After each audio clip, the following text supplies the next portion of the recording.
कहानी की शुरुआत में हमें एक फैमिली को दिखाया जाता है जो हंसी खुशी अपनी जिंदगी गुजार रहे होते हैं, लेकिन उन्हें पता नहीं था कि कुछ ही मिनट बाद उनके साथ कुछ ऐसा होने वाला है जिसके बारे में सोचने से भी डर लगता है। जब पति पत्नी अपने बातचीत में मशरूफ थे, तभी अचानक उन्हें बाहर से लोगों की चीखने चिल्लाने की आवाजें सुनाई देने लगती हैं। जब वह दोनों घर से बाहर निकले तो उन्होंने देखा कि बाहर लोगों के बीच हलचल मची हुई है। लोग अपने अपने घरों को छोड़कर भाग रहे थे, जैसे कुछ बड़ा होने जा रहा हो। जसन और बेथ ने देखा कि हमारे पड़ोसी भी घबराए हुए जल्दी जल्दी अपना घर खाली कर रहे हैं। जसन ने पड़ोसी से पूछा कि आखिर वजह क्या है, तुम लोग क्यों घर छोड़कर जा रहे हो? लेकिन वो लोग इतने जल्दी में थे कि उन्होंने जसन की बात का कोई जवाब नहीं दिया। वहीं उन्होंने देखा कि पड़ोसी का बेटा भी अपना सामान पैक कर रहा है। जसन ने जब उस बच्चे से पूछा कि तुम लोग कहाँ जा रहे हो, तो उस बच्चे ने जवाब दिया कि मेरे पापा का एक दोस्त गवर्नमेंट ऑफिसर है। उन्होंने कहा कि एक बहुत ही जहरीला वायरस फैल चुका है जो एक नॉर्मल इंसान को मॉन्स्टर में बदल देता है। लेकिन तभी वहां उस बच्चे की माँ आ गई और उसे पकड़कर वहां से ले जाने लगी। जसन ने उससे पूछा कि आखिर यह बच्चा किस वायरस की बात कर रहा है, जिस पर इस बच्चे की माँ ने कहा कि अभी बताने का वक्त नहीं है, अपनी वाइफ और बेटी को लो और इस शहर से जितना हो सके दूर निकल जाओ। यह सुनकर जसन और बेथ बहुत ज्यादा घबरा गए। उसके बाद जसन बिना सोचे समझे अपनी फैमिली को गाड़ी में बिठाकर शहर से बाहर ले जाने लगता है। मगर रास्ते में उन्होंने देखा कि जो पड़ोसी भाग रहे थे वो वापस लौट रहे हैं। यह देखकर उन्हें और भी अजीब लगने लगा। आगे जाकर यह लोग ट्रैफिक में फंस जाते हैं। जब जसन और उसकी फैमिली गाड़ी से बाहर उतरे तो उन्होंने देखा कि शहर से बाहर निकलने वाला अकेला रास्ता पुलिस ने बंद कर दिया है। आसमान में यहाँ वहाँ हेलीकॉप्टर्स पहरा देने लगे। लोगों को बताया जाने लगा कि शहर में एक जहरीला वायरस फैल गया है और तुम लोगों को जल्दी से घर वापस लौटना चाहिए। ये बात सुनकर जसन को कुछ अजीब लगा कि जब शहर में वायरस फैल गया है तो लोगों को शहर से बाहर निकालने के बजाय उन्हें शहर में ही क्यों रहने को कहा जा रहा है। तभी अचानक पास की पहाड़ से एक बड़ा सा पत्थर उनके कार पर आ गिरा। यह देखकर वो लोग बहुत ज्यादा घबरा गए। पहाड़ हिलने लगा। तभी उस पहाड़ के पीछे से 2 मिलिट्री के फाइटर जेट्स निकलकर शहर की तरफ बढ़े। वो 2 फाइटर जेट्स पूरे शहर पर बमों की बारिश करने लगे, जिससे पूरा शहर राख में बदल गया।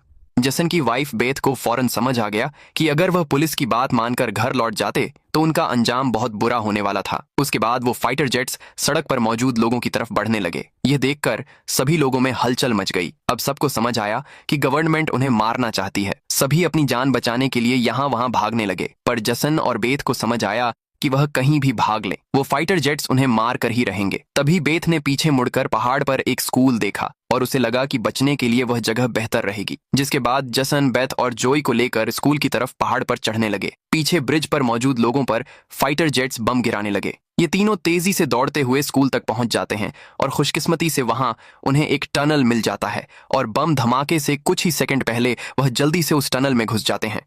जैसे ही बंकर का दरवाजा बंद हुआ, ऊपर एक जोरदार धमाका हुआ, लेकिन खुशकिस्मती से यह लोग बंकर के नीचे थे और इनकी जान बच गई। मगर इनके लिए हैरानी की बात यह थी कि आखिर यह कौन सा वायरस था कि गवर्नमेंट को शहर के सभी लोगों को मारना पड़ा। वो लोग कुछ भी नहीं समझ पा रहे थे। बस उन्हें यह पता चल चुका था कि अगर जिंदा रहना है तो चुपचाप बंकर में जिंदगी गुजारो।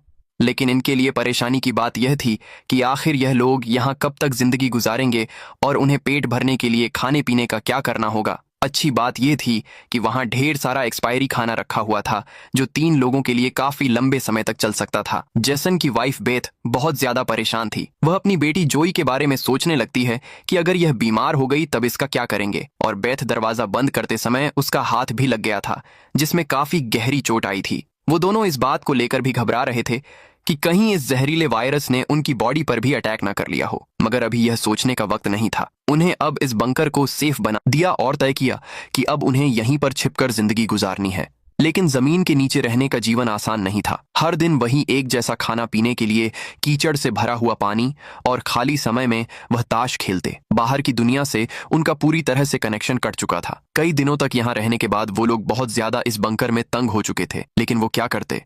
अगर ऊपर जाते तो उनकी जान नहीं बच पाती। इस जीवन ने जसन के परिवार को मानो इस दुनिया के अंत का एहसास दिलाया। जोई ने अपने पापा से पूछा, पापा हम यहाँ कब तक रहेंगे? जसन के पास इस बात का कोई जवाब नहीं था। उसने अपनी बेटी से बस यही कहा, जब बाहर वायरस चला जाएगा तभी हम बाहर जाएंगे। वो अपनी बेटी की आंखों पर उंगलियां रखकर बाहर की दुनिया उससे इमेजिन करवाता है।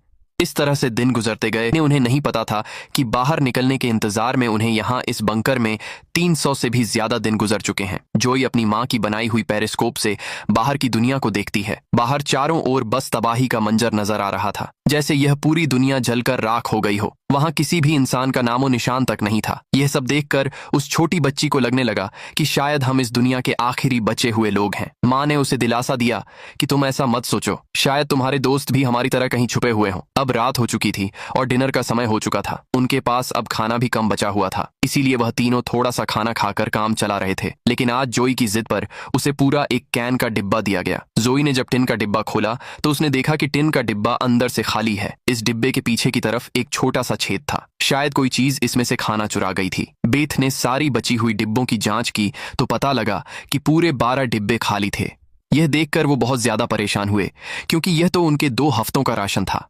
बेथ ने वेंटिलेशन जाली की तरफ देखा और अंदाजा लगाया कि शायद कोई चूहा अंदर आकर खाना ले गया। बेथ ने कहा कि अगर यह चूहा है तो इसे जल्द मारना पड़ेगा, नहीं तो यह हमारा सारा खाना बर्बाद कर देगा। बेटी के उदास चेहरे को देख जसन ने उसे दिलासा दिया कि छोटी छोटी बातों से परेशान मत हो, अगर खाना खत्म हो भी गया तो मैं ऊपर जाकर कुछ सामान ले आऊंगा। अगले दिन जब जोई अपनी माँ के साथ ब्लॉक्स में खेल रही थी, तभी पीछे से हल्की सी आवाज आई। जोई ने जब पीछे मुड़कर देखा तो एक चूहा फिर से टिन फूड चुराने घुस आया था। इससे पहले कि वो चूहा भाग जाता, जोई ने फौरन अपने पेरेंट्स को बुलाया। आज उन्हें इस चूहे को हर हाल में मारना था। जसन गुस्से में चाकू निकालकर उसे टुकड़े टुकड़े करने के लिए आगे बढ़ा, लेकिन वो छोटा सा चूहा बहुत तेज निकला। वो जसन के वार से खुद को बचाते हुए निकल भागा और टेबल पर रखी लालटीन को भी गिरा दिया। जैसे ही वह अपने बिल में घुसने वाला था, तभी बेथ ने अचानक झपटा मारा और चूहे को मार दिया। वह सब चूहे को मारने की खुशी मना रहे थे कि दूसरी तरफ लालटीन के गिरने से धीरे धीरे आग बढ़ने लगी। जसन दौड़कर उस लालटेन को बंद करने लगा, लेकिन वह लालटेन बहुत गर्म था,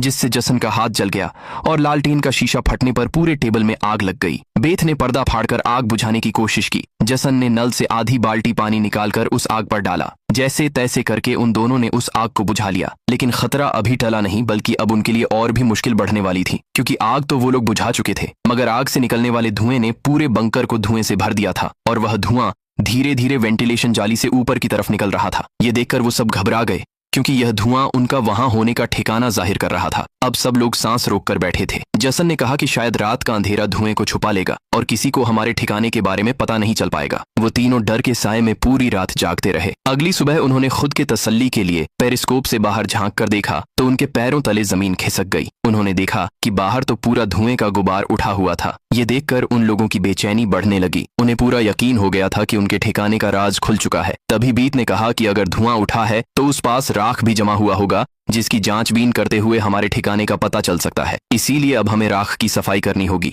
जिसके बाद पति पत्नी ने बाहर जाकर सफाई करने का फैसला किया। तो उन्होंने दरवाजे की जंजीर खोली, बाहर की आवाजों को ध्यान से सुना और जब यकीन हुआ कि बाहर कोई भी नहीं है, तब दोनों ने मिलकर बंकर का दरवाजा खोला और बाहर निकल गए। अब उनकी बेटी अकेली अंदर रह गई। वह अपने पेरेंट्स का इंतजार कर रही थी, लेकिन बहुत देर तक इंतजार करने के बाद भी जब उसके माता पिता वापस नहीं आए तो उसने स्टूल पर चढ़कर दूरबीन से बाहर के हालात देखने लगी।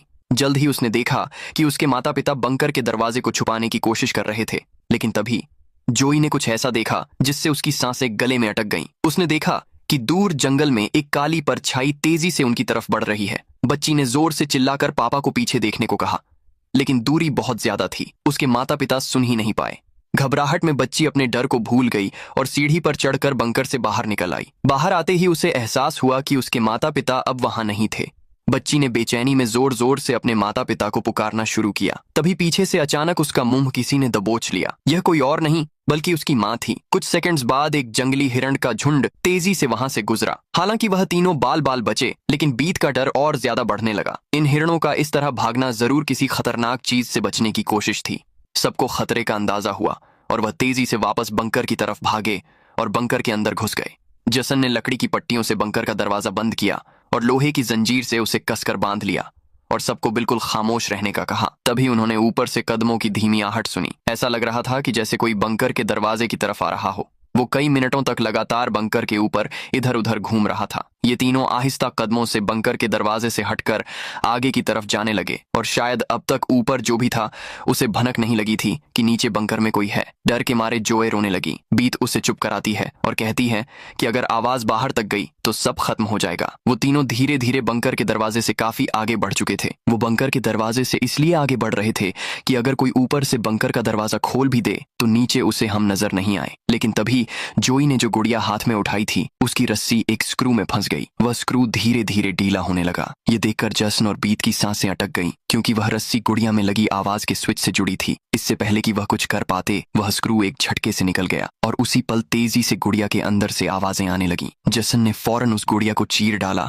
और उसके अंदर स्पीकर को तोड़ दिया, लेकिन अब बहुत देर हो चुकी थी। ऊपर जो चीज उनका पीछा कर रही थी उससे उनकी भनक लग चुकी थी। अचानक ऊपर से जोर की टक्कर की आवाज आई और फिर भारी कदमों की गूंज सीधा बंकर के दरवाजे के ऊपर रुक गई। उसने आखिरकार उनका ठिकाना ढूंढ ही लिया और उसे खोलने की कोशिश करने लगा। वह बंकर के ढक्कन को जोर से धकेल रहा था और जंजीरों से बंद होने के बावजूद खतरा साफ महसूस हो रहा था और ऊपर के राक्षस को पता चल चुका था कि जरूर नीचे कोई मौजूद है। हालांकि वह दरवाजा मजबूत जंजीरों से बंद था, लेकिन उस चीज की भयानक ताकत के सामने वह जंजीरें एक एक करके टूटने लगी। यह देखकर जसन को पता चल चुका था कि दरवाजा अब ज्यादा देर टिक नहीं पाएगा, इसलिए वो तेजी से अंदर भागा और वाटर पंप का पाइप उखाड़ने लगा। यहाँ बेथ ने भी हिम्मत दिखाई और सीढ़ी पर चढ़कर अपने शरीर का वजन इस्तेमाल करते हुए चैन को खींचकर दरवाजा बंद रखने की कोशिश करने लगी, लेकिन फिर भी लोहे का ढक्कन धीरे धीरे खुलने लगा। तभी उसी वक्त दरवाजे के ऊपर एक काला साया नजर आया, जिसकी आंखें एक बल्ब जैसी चमक रही थीं, जैसे उन तीनों की मौत ऊपर से उनको देख रही हो।